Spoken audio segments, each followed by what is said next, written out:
Noé viveu no meio deles por algum tempo, até que chegou o dia do juízo final.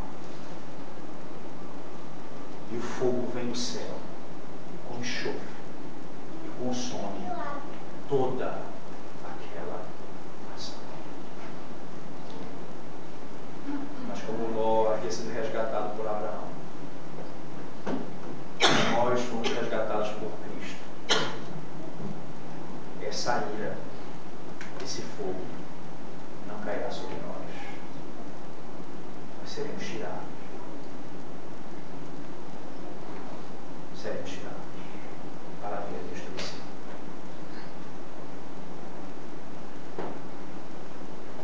Aprendemos de maneira direta e objetiva que a vitória, a nossa vitória pela fé, a nossa vitória e a nossa salvação pertence a Deus. Não depende da tua força, da tua capacidade, da tua habilidade de produzir salvação. Depende de Deus, da sua graça. Abraão provou isso. Uma imagem de 318 homens para salvar um grupo de reis, um grupo de nações. Deus mostrando ali que a salvação pertence a Ele, não pertence aos homens. 5 reis foram derrotados por 4. Mas 318 homens não perderam para nenhum deles, porque a vitória pertence ao Senhor. A salvação pertence ao Senhor. E no fim do dia, nesse texto, Abraão, depois de ver e ouvir todas essas verdades,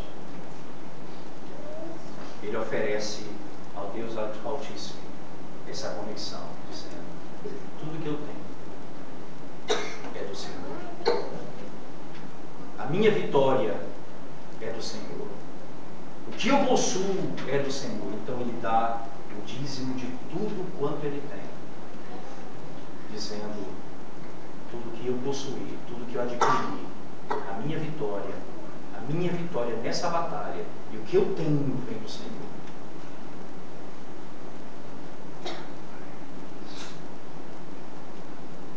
No Novo Testamento nós ainda somos chamados a contribuir financeiramente com essa visão também, no sentido de entender que o Senhor tem nos dado tudo e por isso nós contribuímos com a causa, com as coisas de Deus, com o reino de Deus. Mas essa visão precisa ser ampliada no Novo Testamento. É tudo que eu tenho mesmo é do Senhor. Tudo que eu possuo é do Senhor. Isso não é apenas um discurso. Isso não vai ser manifestado apenas pelo fato de eu devolver uma quantia para a igreja, mas pelo modo como eu administro aquilo que Deus me deu. Como eu uso aquilo que Deus me deu. Quais são as prioridades do dinheiro que Deus me deu. A consciência de que a vitória é do Senhor, de que o que eu possuo vem do Senhor, me faz viver na dependência do Senhor. E eu não uso o meu dinheiro com soberba, com a vaidade dos homens. Eu preciso usar o que eu tenho, certo de que eu dependo do Senhor. As prioridades da minha vida. Como eu invisto aquilo que Deus me deu. Isso revela a consciência de Abraão nesse texto. A riqueza não veio do rei de Sodoma. A riqueza que eu tenho vem do Senhor. Daí ele devolve ao Senhor o que é do Senhor. O que nós devolvemos ao Senhor é fruto da consciência de que o que temos é do Senhor. O que nós, como nós usamos o nosso dinheiro, pode dizer em alto e bom som: tudo que temos vem do Senhor. O modo como gastamos o nosso dinheiro pode dizer: tudo que possuímos vem do Senhor. Ou nós dizemos: eu dependo de mim mesmo e não de Deus.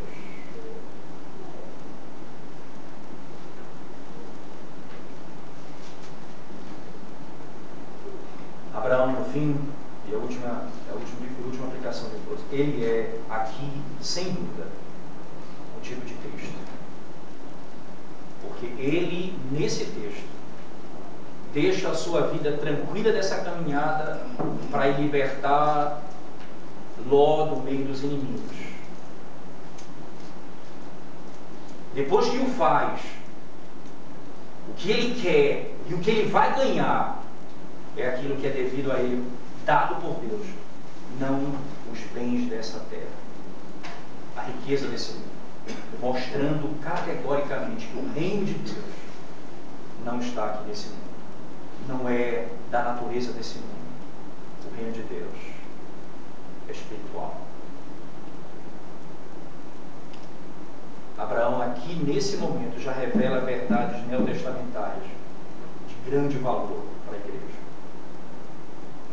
O reino de Deus não é comida nem bebida, não é riqueza nem posse. O Senhor veio resgatar os seus e Ele vai fazer.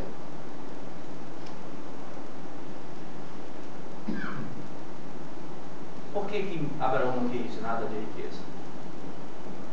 Assim como Cristo, eles servem aquele que é dono de todas as coisas, o possuidor dos céus e da terra. O que mais eles queriam? O que mais podia ele querer? Mas de maneira paradoxal, ele foi um dos homens mais ricos da história, materialmente falando. Talvez, porque o coração dele não estava nessas riquezas, mas nos céus, na cidade santa, na Nova Jerusalém, como diz o autor da carta aos Hebreus no capítulo 11. Dessa forma, Abraão era um tipo de Cristo, e fez o que Cristo fez, e desejou o que Cristo desejou. Eu vim salvar